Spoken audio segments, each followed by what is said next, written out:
Autre carte blanche, j'appelle Médiciné à me rejoindre. Médiciné, il est directeur général de l'ACTA, l'association des centres techniques agricoles. Donc c'est la tête de réseau des différents instituts techniques agricoles. Il a fait le choix de parler de... Prends donc un micro, ouais. De parler de données. C'est un sujet dont on a parlé tout à l'heure. Souveraineté, mutualisation, ouverture des données, des freins ou des moteurs pour l'innovation numérique en agriculture. C'est un peu le thème de ton intervention. Une intervention qui est basée sur aussi le retour sur un livre blanc que l'ACTA a publié il y a 10 ans sur l'accès aux données. Est-ce que tu peux nous rappeler quels étaient les grands axes de ce livre blanc ?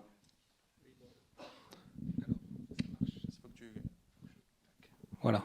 Bonjour à tous. Donc, effectivement, donc, oui, à l'ACTA, on a travaillé ce sujet du numérique donc avec le collectif des instituts techniques agricoles depuis pas mal de temps. Et il y a 10 ans aussi, c'est les 10 ans de ma chaire agronautique, mais il y a 10 ans aussi, on a sorti un livre blanc sur les usages des données pour accélérer la recherche et l'innovation dans le domaine de l'agriculture.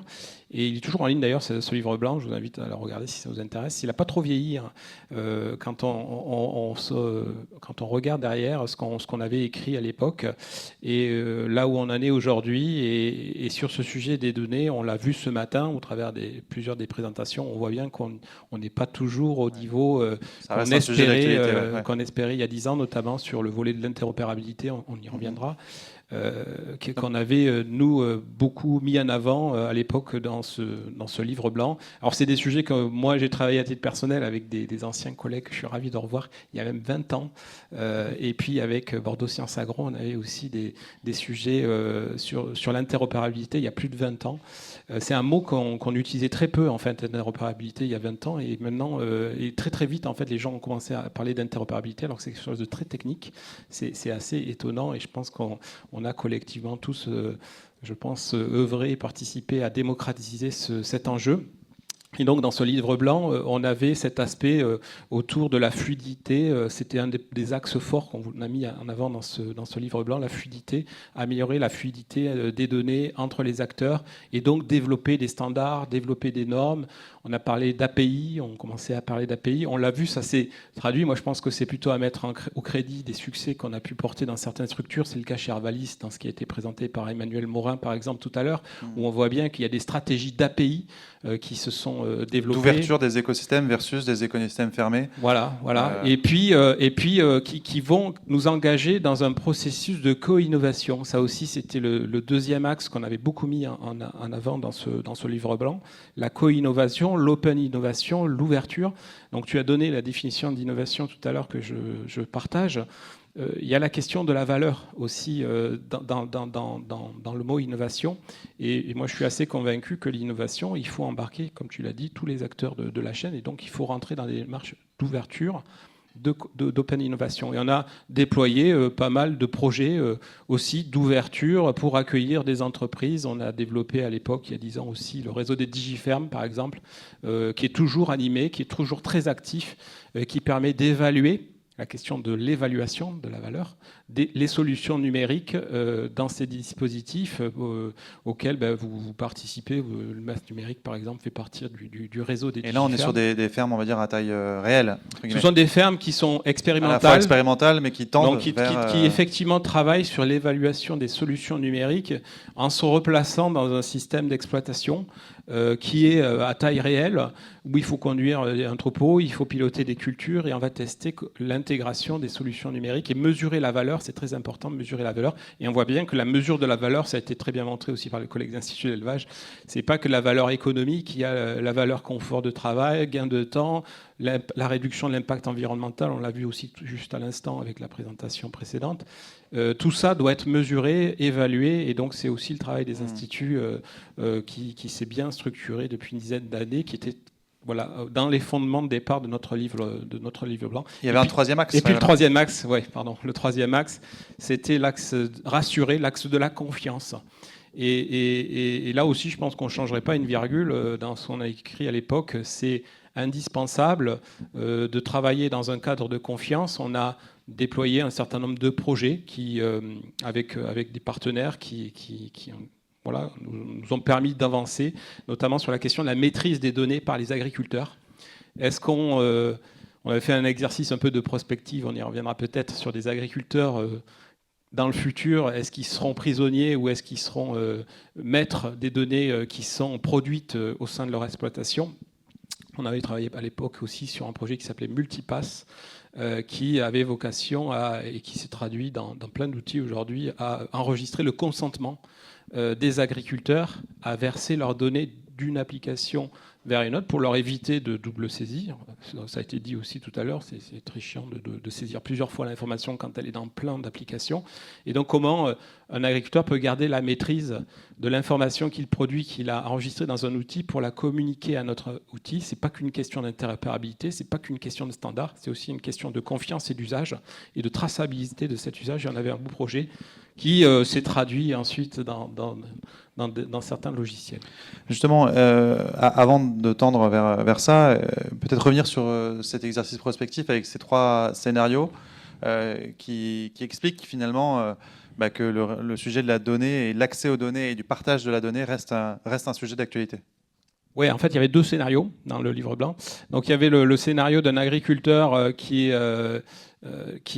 était quelque part au centre du jeu, qui restait maître de la production et de la communication de ces données, qui était clairement intégré dans le processus aussi de construction. On sait bien qu'il faut construire les applications avec les utilisateurs finaux et notamment avec les agriculteurs. On en a parlé tout à l'heure avec le cas des CUMA, était assez éclairant en la matière. Et voilà, donc on s'était projeté un peu dans ce scénario optimiste où on replaçait toujours les besoins, les usages, l'utilisateur dans la conception d'un outil ou d'un système d'information, et puis que cet agriculteur soit maître, formé, accompagné, mais maître aussi de ces données. Maître au sens contractuel, c'est-à-dire il était contractuellement maître de l'usage qui était fait de ces données et en capacité d'en tirer de la valeur. Voilà. Et qui en tire de la valeur. Voilà. Et donc ça a été à l'origine de la charte Data Agri, par exemple, ce type c'était d'initiative. complètement dans cette logique-là aussi, où on travaillait effectivement avec les collègues sur la charte Data Agri. Et puis, bon, on y reviendra dans le projet Ag Data Hub aussi, qui a porté aussi cette vision-là. Et puis le scénario pessimiste, à l'inverse, c'était plutôt l'agriculteur intégré qui n'a pas son mot à dire finalement, qui utilise des outils plateformes, qui capte quelque part et la donnée et la valeur et qui verrouille les connexions possibles entre les systèmes d'information. Donc un SI très peu interopérable. À la Apple, on va dire un écosystème un peu fermé, Apple ou Samsung, en tout cas l'un ou l'autre, quoi. Un peu comme on est aujourd'hui aussi peut-être, c'est-à-dire un système qui finalement n'est pas très interopérable et où on ne demande pas finalement beaucoup son avis à l'agriculteur qui va être in fine le producteur de ces données et des conditions contractuelles qui ne sont pas toujours très claires non plus. Pourtant, il y a une vraie réussite, on l'a dit, c'est cette stratégie d'APIisation. Je pense qu'il y a quand même beaucoup d'acteurs éditeurs de logiciels ou de solutions numériques pour l'agriculture qui sont plutôt on va dire, convaincus qu'ils ont un intérêt à se rendre interopérables. Alors ça va doucement et on le fait de manière API par API et non pas au travers d'un grand standard qu'aurait pu dicter une major. Mais pour autant, voilà, on sent bien quand même que la stratégie, au moins en France, peut-être que ce n'est pas le cas dans d'autres pays, je pense notamment aux États-Unis, où on a quand même l'impression que ça, c'est gagné. Il ne faut pas être trop défaitiste. Je pense qu'il faut être très positif sur ce qui a été réalisé. Ça a été aussi dit ce matin. Moi, je suis très positif quand même sur les avancées qu'on a connues, sur l'open data. Aussi, revenons 2 secondes sur l'open data, on a bien vu ce matin qu'il y avait de plus en plus de données en open data et des données. C'est plutôt les acteurs publics là, qui, pour le coup, on l'a vu, les données Sentinel, etc. Vous avez les données l'ANSES, vous allez sur data.gouv, vous recherchez data.gouv, vous avez énormément de données en open data, ce qui n'était pas forcément le cas. Les données de Météo France, ce qui n'était pas forcément le cas il y a quelques années seulement. Donc on a beaucoup progressé quand même en France sur l'open data. Et puis sur la data privée, mais qui est accessible et qui est open, on l'a vu avec des exemples, les API par exemple, on voit bien qu'il y a du co-développement d'applications qui se met en place. grâce à des stratégies d'API qui rendent les applications finalement dépackagées. Voilà, on n'est plus que dans l'outil clé en main, on est dans un outil qui peut se connecter à d'autres outils pour apporter une valeur aux producteurs et puis répartir mieux aussi les responsabilités et l'accompagnement qui est nécessaire au déploiement de ces outils. Surtout qu'on l'a vu, certains de ces outils, on va dire, dépendent les uns des autres pour pouvoir exprimer leur valeur. Peut-être par contre ce qu'on a loupé, quand je dis on, c'est un on collectif, c'est le marché, et qui était peut-être à la croisée des 3 axes que tu nous as développés tout à l'heure, innover, fluidifier et rassurer. C'est Ag Data Hub qui avait pour vocation d'être la marketplace des API. Ouais. Et ça, voilà, ça n'a pas fonctionné. Bah oui, c'est un échec. Moi, je pense qu'on peut le considérer comme un échec, même si y a eu un engouement très fort, et je pense qu'il y a eu un accompagnement aussi, puis des belles initiatives, notamment en Europe. Enfin, je veux dire, Ag Data Hub a porté des projets au niveau européen et donné un temps. Oui. Je pense qu'on avait un temps d'avance, on a peut-être encore, mais on avait un temps d'avance très clair au niveau des pays européens par rapport à cet outil-là, dans lequel effectivement on avait mis un peu tout ce qu'on avait écrit à l'époque, c'est-à-dire à la fois la disponibilité de données ouvertes et enfermées, sécurisées avec le cadre de confiance, la gestion du consentement, c'est un service proposé par Ag Data Hub, et puis la marketplace, c'est-à-dire un endroit où on va retrouver des données qui peuvent provenir de plein d'horizons. Bon, là, oui, je pense qu'il y a c'est multifactoriel. Je pense qu'il y a plein de raisons qui expliquent l'échec in fine d'Ag Data Hub. Et le modèle économique, je pense qu'il n'a jamais été trouvé. Des problèmes sans doute de gouvernance. Et puis même sur le plan de la technologie, je pense qu'on n'était peut-être pas non plus sur les meilleurs choix technologiques. Maintenant, c'est facile de refaire le match après coup. Je pense qu'ils ont quand même le mérite d'avoir tout tenté et d'avoir... innover, c'est prendre des risques. D'avoir, voilà... comme les drones, je pense, il y a 10 ans, on les voit bien revenir aujourd'hui. Il y a eu des échecs. C'est pas pour ça qu'il faut s'arrêter d'avancer et capitaliser là-dessus pour revenir avec des initiatives de ce type-là. Je pense que la question du modèle économique reste entière quand même, mais on n'a pas encore vraiment la réponse. On a peut-être imaginé l'usage avant que l'usage soit perçu et vécu comme utile. Oui, moi je suis convaincu qu'il faut qu'il y ait des usages qui soient concrets, que les utilisateurs finaux puissent vraiment palper quelque part quand on est dans des technologies qui sont très loin finalement des usages, qui sont nécessaires, qui sont plutôt dans le back-office. C'est compliqué de mettre un modèle économique là-dessus. C'est peut-être plutôt le rôle des pouvoirs publics d'investir sur des infrastructures qui nous permettent ensuite de circuler, de construire des applications qui ont peut-être plus leur place du côté privé par contre. Et demain, est-ce que l'IA générative, on en parle depuis ce matin, fera un véritable appel d'air au partage de la donnée ? Oui, alors l'IA générative, bien évidemment, dans les instituts techniques, on regarde comme beaucoup, ça reste encore plutôt porteur de promesses que de réalités très opérationnelles et industrialisées. Et de crainte, ça a été montré aussi dans la présentation précédente, avec le poids environnemental notamment, mais ce n'est pas que le seul risque qui est embarqué dans l'utilisation de l'IA générative. Moi, je trouve qu'il y a de très très belles applications de l'IA générative qu'on ne voit pas forcément aujourd'hui, mais qui vont avoir un impact très très fort dans l'agriculture. C'est ce qui est travaillé au niveau de la recherche, et notamment de la recherche privée.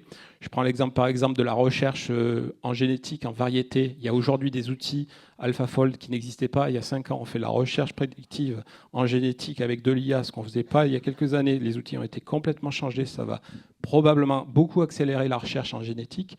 Ça va aussi probablement beaucoup accélérer la recherche sur les molécules. Des choses très très belles aussi dans la synthèse de protéines avec de l'IA pour trouver des nouveaux modes d'action de molécules qui vont servir à protéger les cultures de demain. Donc c'est des choses qu'on ne voit pas forcément bien, qui sont moins connues que ChatGPT, mais qui mobilisent de l'IA générative et qui sont potentiellement des gros leviers d'innovation pour le futur. Et ça nécessite de la donnée. Et ça nécessite de la donnée qualifiée. Et je pense qu'on a encore là aussi beaucoup de travail pour rendre disponible cette donnée sans se faire spolier non plus, donc de garder aussi, de partager la valeur. Parce que l'open data, c'est open pour tout le monde. Voilà, donc, comment on trouve des moyens de partager la valeur sur cette donnée qu'il faut, à mon avis, toujours quand même rendre le plus ouverte possible. La ministre, Sophie Roth de ma part, a annoncé qu'on se dirigeait vers un grand défi de l'IA générative à l'instar de ce qu'on observe dans le grand défi de la robotique agricole ou le grand défi biocontrôle et biosolutions pour l'agroécologie. Donc il y aura un grand défi IA génératif pour l'agroécologie. Oui, ça a été annoncé. Alors ça a été annoncé par la ministre de l'Agriculture, effectivement, un grand défi de l'IA. Ça a été annoncé cet été. Alors bon, vous voyez les difficultés qu'il y a au niveau des décisions politiques et des budgets de l'État en ce moment. Donc tout ça est sans doute un peu sous un couvercle en ce moment. On espère que ça puisse se lancer l'année prochaine. Et je pense que là, effectivement, il y aura des moyens, on peut l'espérer en tout cas, des moyens pour embarquer des collectifs privés, publics, d'instituts de recherche, des utilisateurs, pour travailler sur la question des usages. Je pense que c'est vraiment là qu'il faudra, c'est mon avis, mettre le paquet, parce qu'on va pas avec... Voilà, on ne va pas faire ChatGPT avec un grand défi, je pense, de l'IA agricole, mais voir comment on peut utiliser de manière utile et pertinente ces outils au travers d'usages concrets pour les agriculteurs. Et le tout dans une logique aussi d'adaptation au changement climatique en limitant les intrants et en s'appuyant sur l'agroécologie. Oui, moi je suis porteur de l'idée que l'agroécologie et le numérique, ou les défis du changement climatique et le numérique ne s'opposent pas, même si on peut l'entendre. Peuvent ne pas s'opposer. Ça a été montré, voilà, il y a eu des graphiques là, juste avant. On voit bien qu'il y a un poids. Il y a un poids environnemental du numérique, mais je suis convaincu que bien utilisé, bien exploité, bien employé, le numérique va être plutôt un levier pour affronter les défis qu'on a très mais ça impose quand même climatique. De revoir nos modèles et de penser peut-être à des OAD plus stratégiques. Voilà. C'est un peu ce qu'évoquait aussi. Ouais, on a beaucoup investi ces dernières années sur les OAD tactiques. On a vu un OAD tactique là, ce matin avec Mileos. Les OAD stratégiques, nous, c'est le défi. Enfin voilà, on commence à en avoir qui se développent par rapport à la présentation du début de l'après-midi sur l'idée d'avoir un simulateur qui aiderait un agriculteur à faire ses choix d'assolement dans un futur incertain avec des aléas climatiques, on le sait, qui vont être très compliqués à gérer à des horizons 2050. On a déjà des outils qui sont développés. C'est le cas chez Arvalis. Il y a un outil qui s'appelle Azalea qui est magnifique, qui permet de faire des choix d'assolement dans des contraintes hydriques, en travaillant en intelligence collective avec des agriculteurs qui réfléchissent ensemble à la ferme type, comment on transforme le système, comment on intègre un atelier animal dans une exploitation grande culture, comment ça déforme le prix et le coût, parce que le gros enjeu maintenant, c'est d'embarquer l'économie, effectivement, dans les OAD, pour qu'on ait des sorties qui parlent aux agriculteurs. Et ce qui parle aux agriculteurs, comme tous entrepreneurs, c'est quand même le résultat, et qu'ils puissent tirer du résultat de son exploitation. Donc les OAD stratégiques et l'IA, à mon avis, vont beaucoup aider pour ce futur. Une question pour Mehdi, suite à cet exposé, ce témoignage, cette vision qu'il nous expose sur le partage de données. Jean-François, en réaction à ce qu'on... Je te pique ton micro, ou t'en as un? Du coup, désolé, j'arrive pas à déléguer cette tâche. Non, mais merci beaucoup pour cet exposé. Et c'est vrai que mettre l'économie au cœur de la machine, ça fera énormément, quoi, ça c'est clair. La clé. Alors ça rajoute un aléa compliqué aussi, puisqu'on voit bien que les cours, ça varie énormément. On le voit sur les productions actuellement, et que des événements géopolitiques qui sont assez difficiles à prévoir peuvent avoir un impact énorme. Mais il y a des OAD stratégiques, effectivement, des outils d'aide à la décision qui permettent d'embarquer de l'économie et qui sortent une marge peut-être raisonner, on va dire. Et voilà, il va falloir apprendre à raisonner avec des scénarios et de se projeter sur les futurs vers lesquels on veut aller pour orienter des décisions qui peuvent être très très lourdes. Et il y a la question de la prise de risque, effectivement, pour accompagner les agriculteurs dans des choix stratégiques très très lourds. Et la ressource en eau, c'est vrai que c'est aussi prégnant, quoi. Alors la ressource en eau, pour nous, ça va être le grand sujet aussi. J'étais la semaine dernière, on a annoncé des actions au niveau des instituts sur l'eau. Oui, c'est vraiment, c'est pas le seul, mais c'est un très très gros sujet qui conditionne peut-être tous les autres. On le sait, il y a eu des productions de la science très intéressantes, un projet qui s'appelait Explore 2. Si vous êtes fasciné de données, tout ça est un open data. Vous pouvez aller chercher les données projetées jusqu'en 2100, les données des masses d'eau, des régimes hydriques et des régimes climatiques qui se projettent sur les années 2050-2100. Tout ça est disponible en open data. Donc voilà, on a quand même avancé là-dessus. Maintenant, qu'est-ce qu'on fait pour l'agriculteur, qu'est-ce qu'on fait pour l'agriculture, et on va travailler sur ces sujets-là. Un grand merci, Mehdi, pour ce témoignage, ces éclairages, et là aussi ces questions et ces défis que le numérique doit aider à relever, notamment au travers du partage de données.